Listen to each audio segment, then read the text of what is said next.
can you see this person's perspective, but can you see beyond this barrier that is in front of you right now? And we do get to that place of gratitude and actually appreciation. Now, it takes us refusing to stay in a victim mindset in order to do that. Hello, everybody. Hello, hello. Teri, you look fantastic. Thank you. Outdoor work is agreeing with you. Outdoor I've work been is doing yard work. Literally up until about 20 minutes ago, I was out schlepping ferns in the yard and whatnot. And I said, oh, I need to get inside. So I took this magic little doohickey out of my hair and voila. Yeah, well, I did the same thing and it did not work the same way for me. But you know what? It just sometimes that is just the way it is. It's just the way it is. That's right. If you're joining us, you can join us in the comments and be part of our conversation here. Today, we're going to unpack the box of chaos. And it can be work life, it can be home life, it could be just the fact that you see life in general, and life gets chaotic sometime. I was talking to someone who's literally trying to schedule 3 different kids and grandkids going to ball games this year. And they've got to be at 3 different ballparks at the same time. And who watches who, and how do you get here, and how do you get there? And it gets very chaotic. This time of year, for some reason, kids get out of school and there's so many schedules that take place. How do you, when you are extremely busy, when life gets chaotic, when things are start to swirl, what's a life coach view of how to start to create your own peace within that chaotic world? I would say prioritize. Know that you can't do it all, so pick what you can do. And if you have an adult child that has multiple children and they're scheduling their children out so much, and then the ripple effect is that you're expected to be there, maybe have a conversation with them about the potential damage that they could be doing to their child over scheduling them, because that's how adults grow up, feeling like they have to stay busy all the time or they're just bored. And it's like, is that where it starts? Because I was wondering about not all the time, but that's a big part of it. We talked about this in one other session about how people schedule their calendars completely out. They make sure everything is checked and marked and highlighted, and there's something to do on every day, and that creates this mindset of you have to stay busy, have to go, and you don't grow out of that. You certainly don't grow out of it if you have parents that do it. There was a great book that, and I can't think of her last name, and you know her. I know you know her. Candy is her first name, and she wrote a beautiful book called The Art of Doing Nothing. I have heard of the book. Yeah, and I think you know Candy. She is transitioned into the next world, but she wrote a beautiful, beautiful book. And when I saw that cover of that book, it gave me a kind of heart palpitations, because I thought about the art of doing nothing. And I went, doing nothing? It feels like wasting life. Oh my gosh, I had a day and I did nothing. I'm all about that. I'm really all about doing nothing. It changed my life when I started instituting the days of doing nothing. It started changing things. I started getting rest, the art of taking a nap, the art of listening to water. If you go and sit by a creek or a brook or the ocean, just letting that sound kind of mesmerize you into a place. It's pretty amazing. Mm-hmm. It's pretty amazing. Michelle is joining us on YouTube, and Elizabeth is here, and she says Lordy Chaos is the name of the game this month. It's a particularly chaotic month. I don't know why it is, but it just seems to be. And I think that's different for everybody. Like I don't have a lot of chaos this month, but I don't have a lot of chaos usually much, because stuff happens in life, but I think it's the energy that we give it. It's the franticness that we give it. It's that we give it, like like stuff happens, we Yeah. have things that happen in life. I mean, I've got in this house that I live in, I've got a sub pump. Don't have any idea how that even works because I've never had one before. But apparently, when it rains a lot, it pushes the water out into my yard. So now I have a pond out in the back of my yard, and then I have a little mini pond over at the side of the yard when it rains a lot. And it's not anything that's just, I mean, I guess I could get all twisted up and be like, or I can just make my list, which we've talked about in the past. List. I've made my list of what I need. I've thought about designs. And so I'm out there fixing that area. And Elizabeth says sump pump sucks water out of your basement. Yeah. So there you go. And I have a crawl space. So yeah, same. She also says her chaos is self-imposed, scheduling home reno project in the midst of getting company and having other things to do. Sometimes we do end up scheduling things, or all of our doctor appointments end up the same week. And that creates its own change of stuff, and I find out a lot of our chaos gets self-imposed. There's things in my world that I think, well, I have to do this. I have to do this. And you taught me how to reframe. I get to do this. I get the opportunity to do this, that, and the other. There are certain things, and I started looking at things that give me happiness. What truly gives me happiness? And the thought of when I left radio, just the everyday of radio, I still do some, but I mean, when I left the everyday, I thought it was the first time since I was 17 years old that I didn't have every day in radio.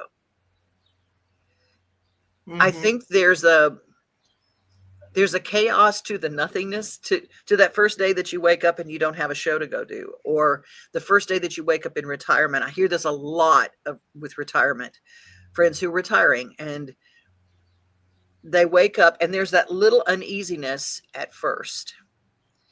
Do you ever have people that come to you with that question about they're retired? And actually, I have two people that just retired, but they don't have chaos about it. They've been looking forward to it. And, I mean, usually they won't have, and I think too, it's just the wording with it, because I don't think, I think it can just be like, wow, well, what do I do now? I mean, it's, and that's not necessarily chaos. It's just, I don't know what to do with myself right now, and then you're redefining and you're finding new things. But also, if you're going to retire, you should probably start looking at that about a year out. What are things that you do to redefine the things that you do? What clubs can you join? What hobbies do you want to take up? What volunteering do you want to do? What part-time work do you want to do?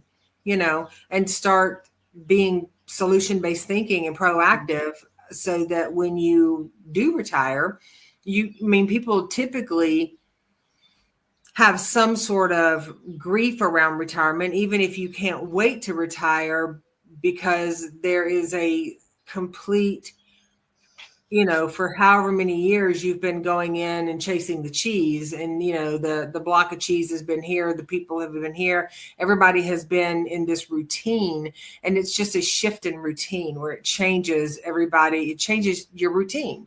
And when your routine changes, it can, some people get angry, some people get sad, some people get frantic about it, but it's just it's a progression. Like, you said a really important word there, routine. The first thing in recovery, when I started in with mine, was create a routine and stick with it. Hey, Leslie just joined us from North Carolina.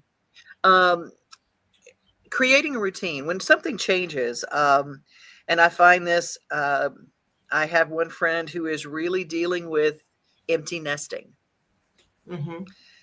This is the first time, and it's a kind of retirement. It's a big change.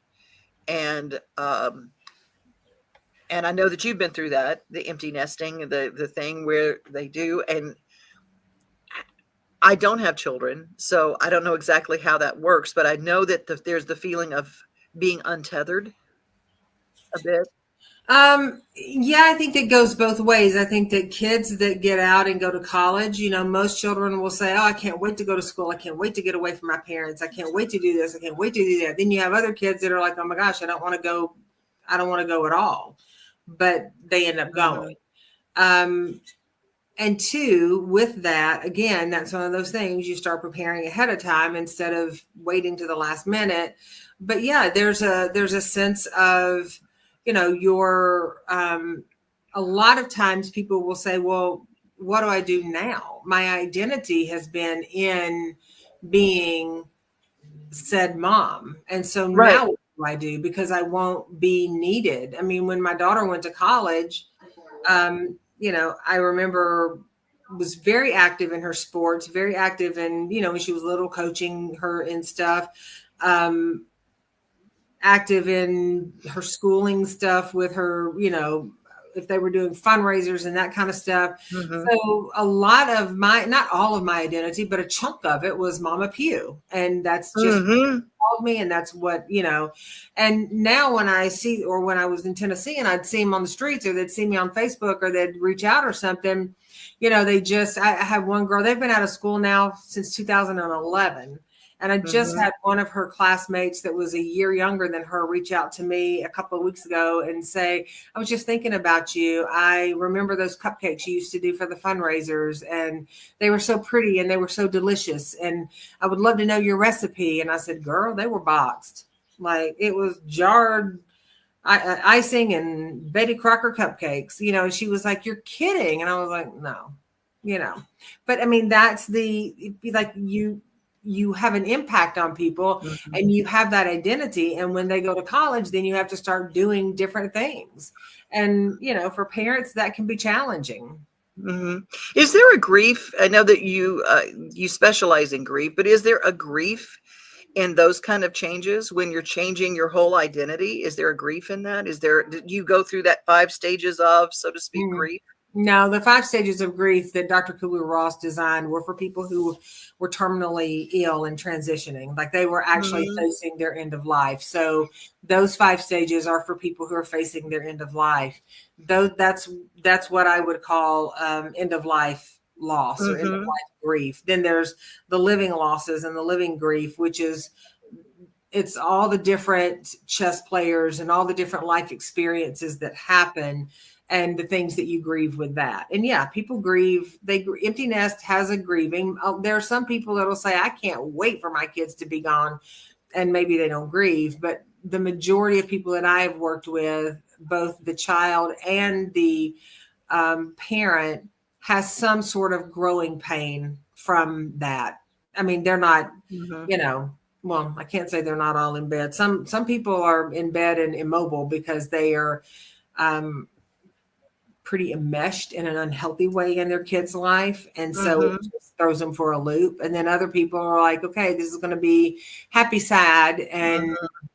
you know, Yeah, I mean, changes in jobs has been that was like my kid, my thing that I had to deal with is some of those job changes were really tougher for me than I wanted to even admit. Elizabeth says, yes, I need routine. Helps with both my recovery and with my chronic migraines. Ignoring my routines definitely has my body letting me know I'm not doing what I should. mm-hmm. Yeah. And then Leslie offers, being a single mother, it was a terrible adjustment for me when my daughter went to college and then on to get married. I definitely needed to redefine myself.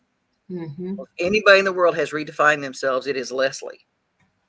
She is an incredible photographer, and her travel schedule, she's seen a lot of the things that she probably didn't get to see as a single mom. There's a lot of things that you have to put on the shelf when you're a single mom because everything really is filtered into caring for that child and being part of what they're doing and part of their world. I think that, redefinition, I think, is part of what today's show is about, is redefining who you are in different situations.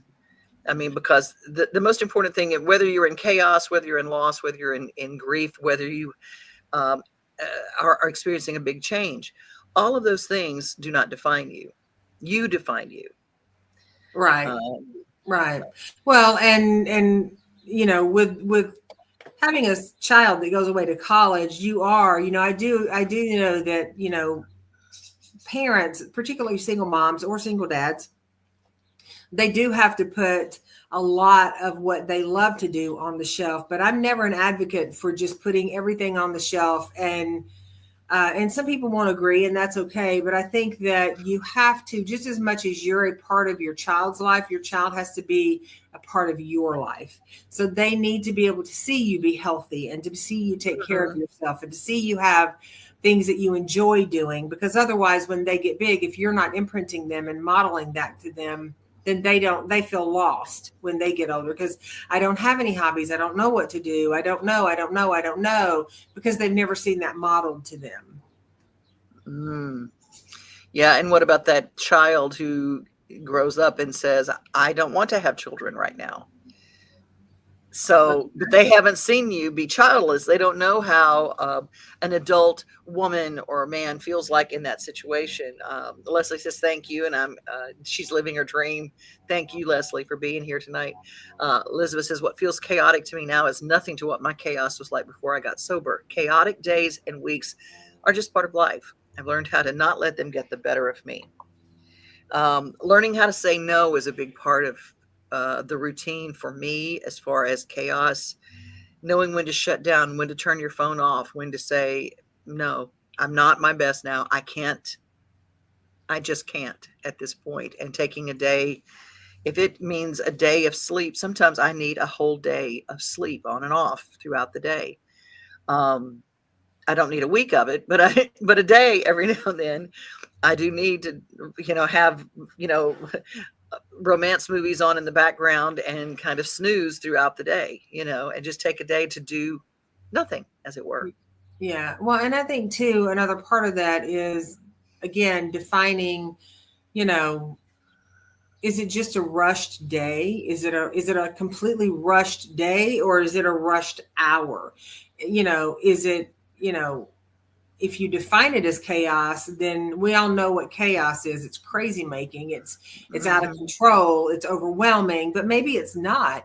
Maybe you're just having a rushed moment. Maybe you're just having a rushed, you didn't get out of the house in time. And so, you're rushed in this moment. And then a lot of people that are more negative mindset or low vibration mindset, whatever your jam is for that, they will, they'll say, oh my God, my day's so chaotic. And it's like, well, what's been going on? Well, I was just 15 minutes late for work because traffic was crazy. And okay, so what else? Well, that's all. Okay, well then your whole day is not chaotic. You were rushed in traffic this morning. Like, I think we give words way too much power sometimes to then trigger our memory bank to pull up something and then go, here we go again. This is just like last time. And then it's off and running. And I'm not a fan of that. So right. Yeah. Yeah. Tim is joining us. Hey man, take some time for yourself to refresh and reset. Tim is planning a wedding now, and if anybody in the world has gone through the dizzying details of life, he is going through it, and he's handling it beautifully well.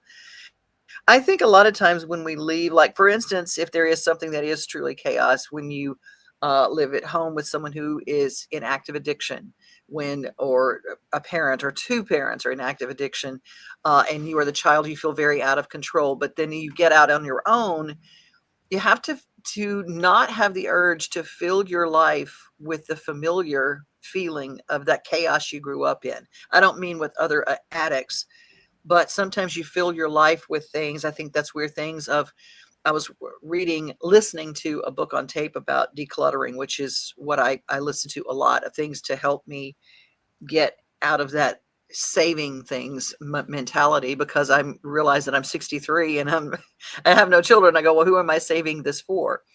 And so I've been working through some of those issues, and I realized that sometimes I filled my life up. The empty spaces got filled up with stuff. So I didn't have to deal with, that was familiar to me. Fill it up with stuff and there's no empty space. And that was comfortable for me.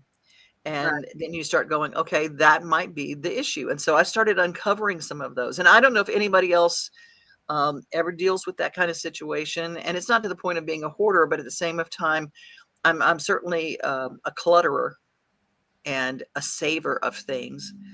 My mom used to call me the family archivist, but you get to a point where you go, no, you don't have to hold on to everything. But why do you hold on to things? A lot of times it's an emotional connection to something, or you're filling your life with something where there are spaces that are left. Mm-hmm. And I don't know if anybody has ever had that. And routine is how you start getting, and that's the first thing, is you start working through any of those studies and how to get your life back onto a track, is start with a list. You start making lists and start crossing things off. And that is very helpful. That routine of every day, it's like getting up at the same time every day. Don't not letting my day float and say, well, today I'm going to get up at noon. Tomorrow I'm going to get up at 5. Tomorrow that creates some body clock issues that can create a physical chaos in your body. For some people, yes. Some people love that every day I'm up at 5:30 and I do this and I do that and I do and I do and I do. And then other people are, they don't have to be that rigid with scheduling. Like they just don't, if I don't have a client until 9, I'll sleep till 7:30 or 8. Yeah. If I have a client at 7:30, then I'll get up. My typical time to get up in the morning is 5:30 or 6. Mm-hmm. I get up, I take care of Jack, I take him out to go walking, and that's how we start our day. My entire day is not planned. I mean, I have certain things in there. I think that it's important to have certain staples in there, but also to be flexible enough that when life throws you a curveball, you can catch it and you can roll with it, rather than, now I don't have time to do this because this has happened over here. And then that just makes you more anxious and more, ragged about your timeline. And then you get sideways. No matter how scheduled you are out, if you don't leave some flexibility in there for the unexpected, it's going to create problems. You can have your entire day set, planned out and everything, and get in your car and have low tire pressure and have to go get air in your tire or go get a tire fixed. And then if you're not careful and you've got your whole day planned out, then that then creates problem, because now you're upset, angry, upset, whatever it is, you got, because your day is now you're chasing yourself because you're off schedule. So now you're chasing to catch up. And that's crazy making. Yeah. Joyce says the list thing is definitely for me. And Tim says, oh, thank you, Shug. Love you. I sure do at times. I think, well, I might need that box or bag for a gift or etc. I know I look as if this is a good box, man. This is a really good box. And I'm just so glad now that there's wonderful recycling centers near me, because I don't shop. I shop, but I shop online. And so everything's delivered in a box or a bag or whatever. And so it's nice to have those recycling things that have been helpful. And it feels really good. I don't know about you, Joyce, but it feels really good. The other day I had things, they were little things on my list, but they're things that I procrastinate on. And I procrastinate creating my own version of chaos. It's like all of a sudden I've got all these details and I'm late getting my tags renewed. I'm late getting my driver's license done. I'm late getting something in the mail that I was supposed to get back. But the other day I said, you know what? I don't have to be late on anything. I gave myself permission to be early on things that didn't have to be done right away. Getting the oil changed, getting the tires checked. All of those things started lifting my spirits. And I'm going, oh, okay. And I'm just being very transparent. Sometimes there are things that we do to create our own sense of urgency, but we don't have to do that. Elizabeth says, I just took a year's worth of cardboard boxes to the recycling place this afternoon. My garage is looking dang near empty. Yeah, boxes. And it's a little thing like that creates the movement in space. We cannot think as well. Now, some people will argue this down, but we don't think as well when we're overrun by clutter. We don't think as well. And Joyce says, I save small boxes to mail fudge at Christmas.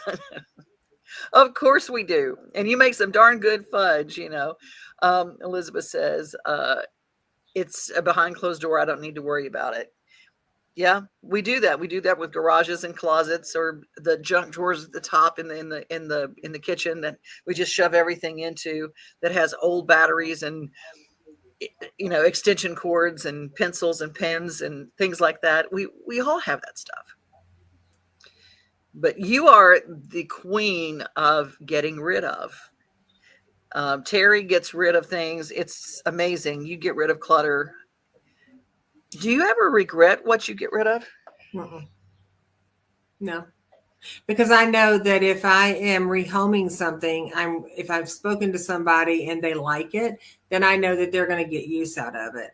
If I'm gifting it to a shelter or to Goodwill or Salvation Army or ARC or any of that stuff, I don't have an attachment to, I just don't. I used to have a lot of stuff, and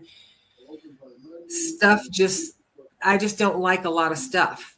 I'm not a minimalist, but I like the things that I like, and everything has a place, and it's peaceful to me. I would rather have less stuff and more peace than more stuff and less peace. Hands down, any day. That's one of the things about this show, is that we create our place we create a lot of our and chaos is not always the right word in every situation, but a place where life is unmanageable at any point, whether it's people, places, or things. Sometimes a great thing to do is shake your entire life up and move to a new place altogether. I I was contemplating moving home for about 3 days. I made a trip to Louisiana, went back to my old stomping grounds that were just so fantastic in my mind. And I looked on Zillow, and you get all excited and you look at those places, go, I am moving home. I'm looking at that. I'm looking at that. And then I spent 3 days and I went, what in the world was I thinking? It was not, sometimes it takes, you just, but when I was living in New York and contemplating a move to Nashville, it was the best thing in the world just to say, you know what, I can go anywhere I want. I did. Oh my goodness. Corinne just reached out to us. Please pray for my son and daughter-in-law. Their baby was born yesterday. Very difficult delivery. He's in NICU. Oh, Corinne definitely will be praying. Absolutely. Corinne just picked up and moved, and she's in a whole different place. And Joyce was agreeing with what you said. Love that, Teri. More stuff, less peace. Less stuff, more peace. Needs to be stitched on a pillow. Giving you more stuff. More stuff. Here's a pillow with a motto. Yeah, here it is. Well, Corinne, her heart hurts. Well, Corinne, we're going to all put you in our prayers and just lift up your family to you right now. That there is nothing more difficult than seeing a little infant in the NICU. That's right. It's just, they're so tiny. They're tiny and they're helpless at that point. But if he or she is in NICU, then they're in good hands, and they'll get the love and the care that they need. And before you know it, that little nugget will be at home in everybody's arms. And, it doesn't make that easy right now, but hold on to that. There was a piece that you sent me, Teri, about 3 years ago. And it was this thing that I want to leave everybody with, about creating your own peace and creating your own perfect little zone. You went someplace in your mind and you talked about getting like cheese and crackers and bologna and going and sitting by the lake or by the creek where you used to go with your grandparents. And you created this whole scenario. Mm-hmm.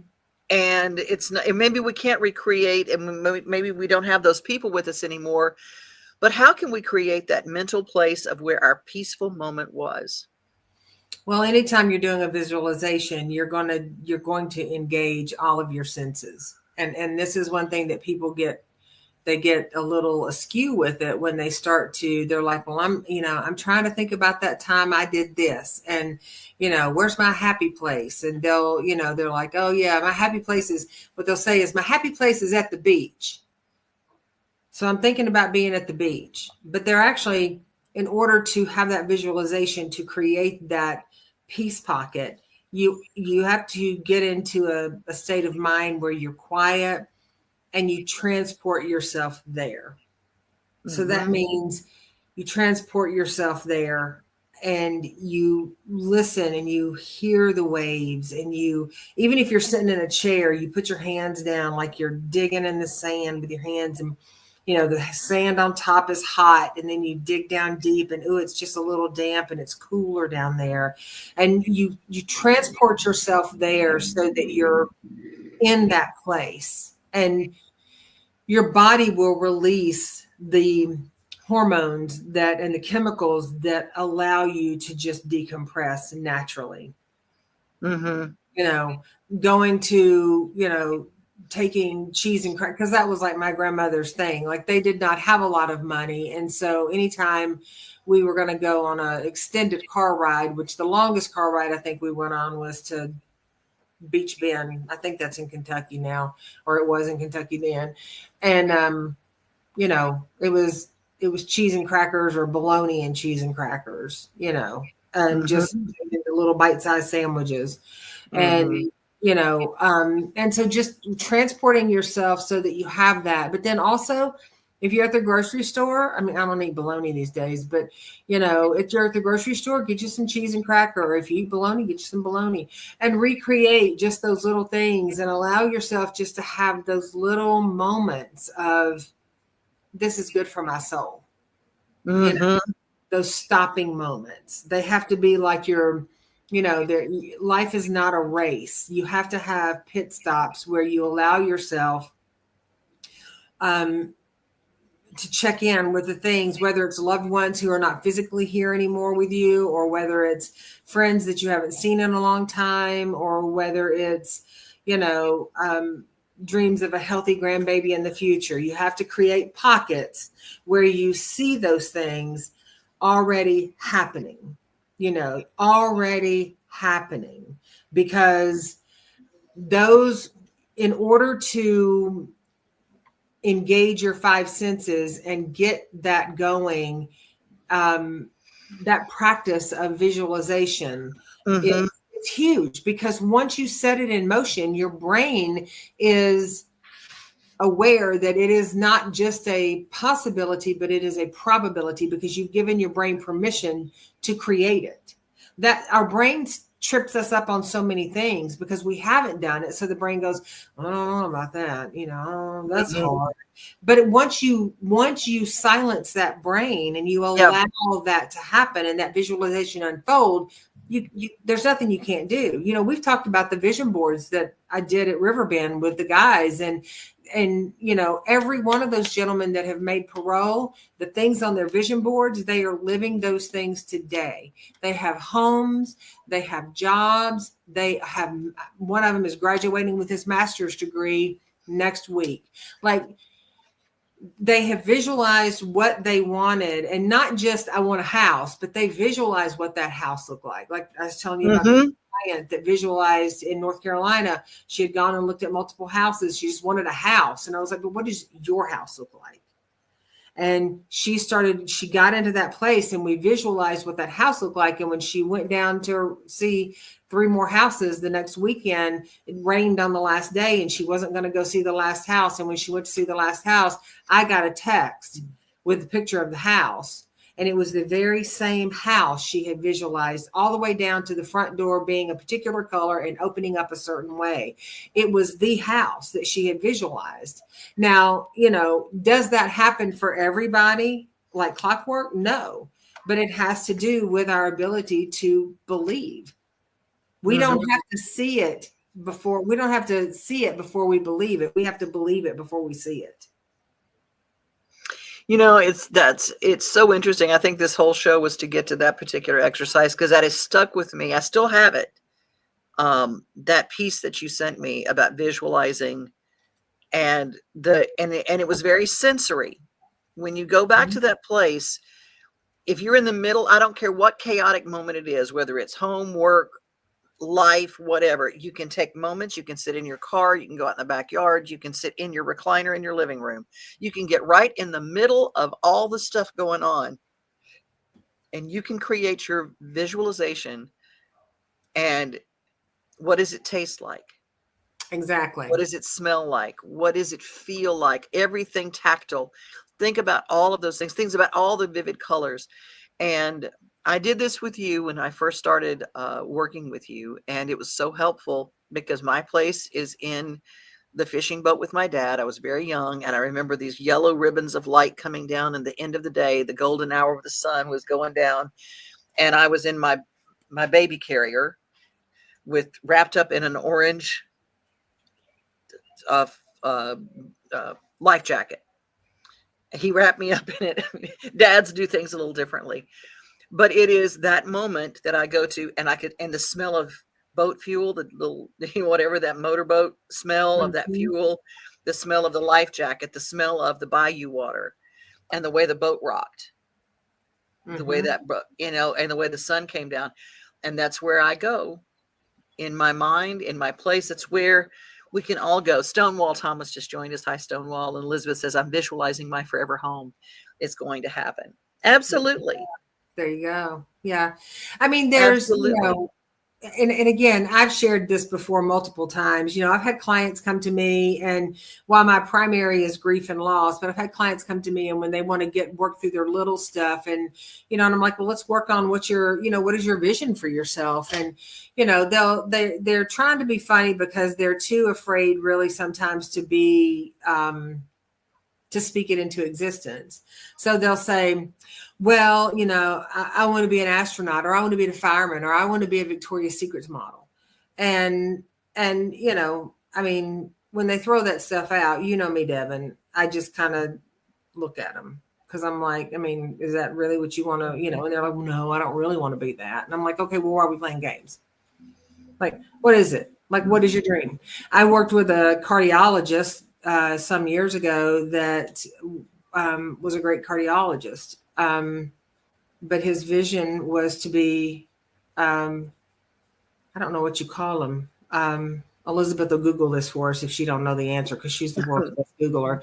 But the person that pitches clay, or they create, things out of clay. A potter, you mean, or a sculptor? Well, potter, more like potter, like dishes.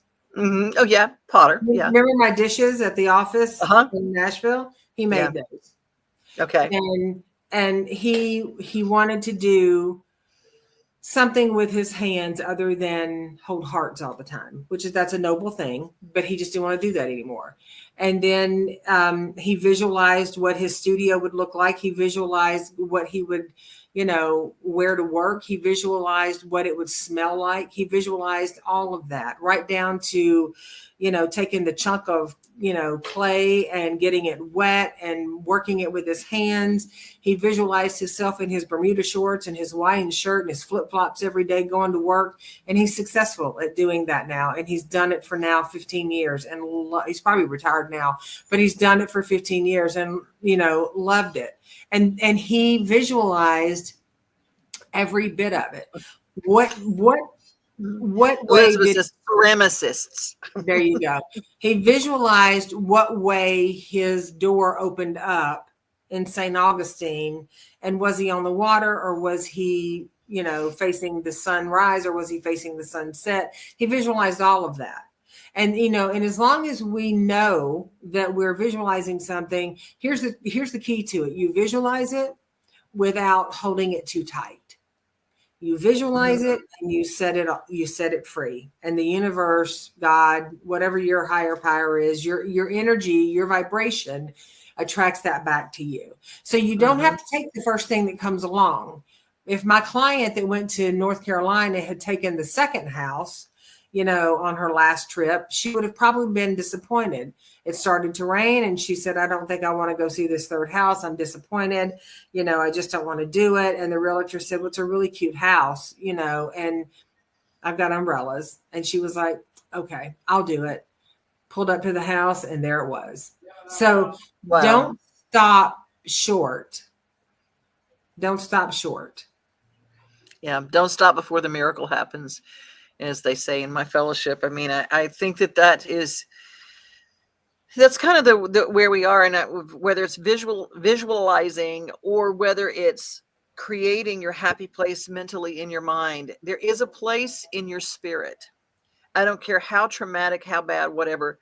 There is a place that you went to somewhere in your life that was a good place to be, a good memory. And usually it's surrounding very simple things like bologna and cheese and crackers and a creek. It doesn't involve a lot of money. Sometimes it's going to the Dairy Queen or going to A&W and getting a root beer float. There are things that you can recreate in the midst of all the other stuff that gives you pause, just enough time to where you can get your bearings again and go, no, happy doesn't require a lot of money. Happy doesn't require perfection. Happy just requires your presence and your time. And if you aim more for joy rather than happy, that's a little more sustainable.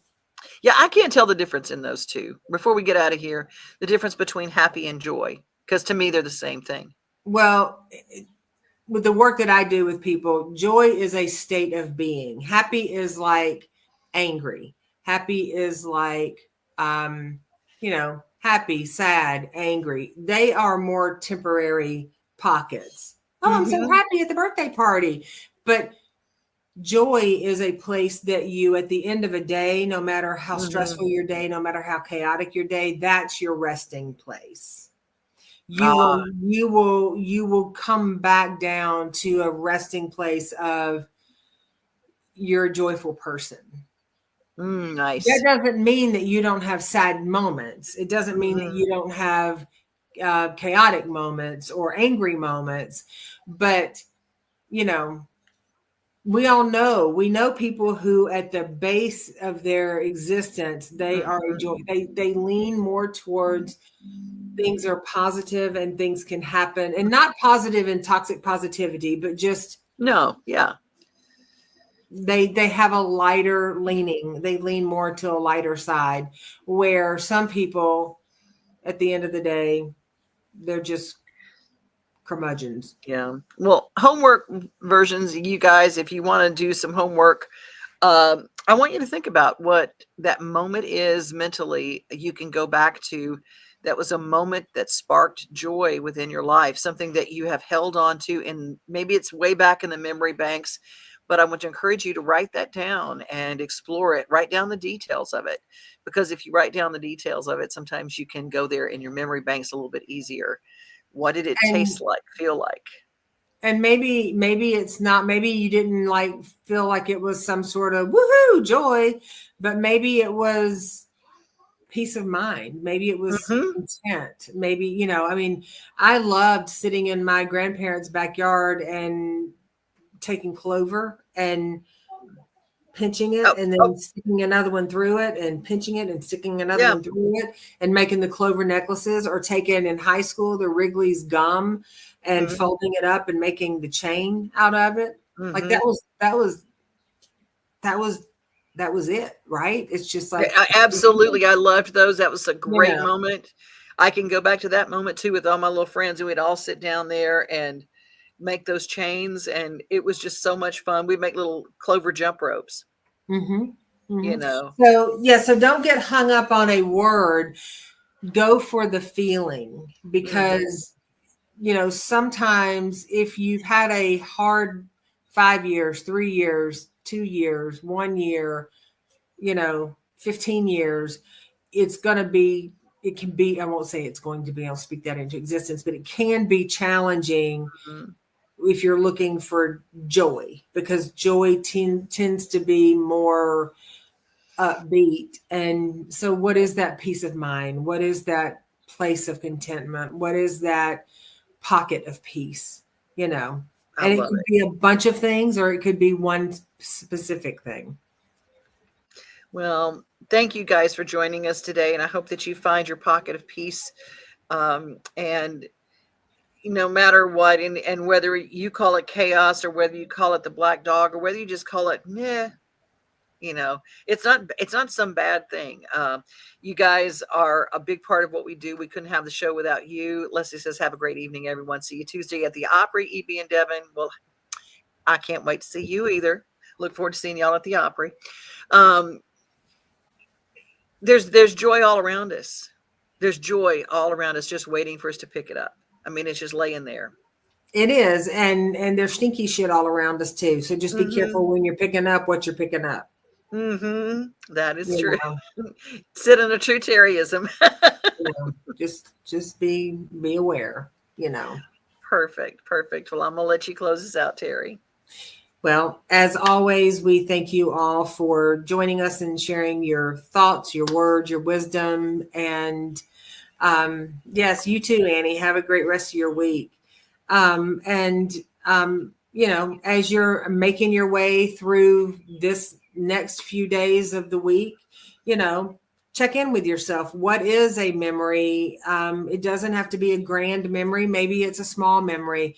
A memory is a memory, you know, and they only live inside our heads. So if we can look back at something that was fun or peaceful or, you know, enjoyable, then you can hold on to that, whether that was around family members that are not, you know, currently physically here with us anymore, or, you know, something that you just did for fun, and invite that back into your life. And if there's something that you really want to do in your life and you put it off and you haven't done it yet, and maybe you're afraid to do it, maybe just start by cracking a little journal and writing what what's on that wish list to do, and start building a blueprint to get you there by using some visualizations.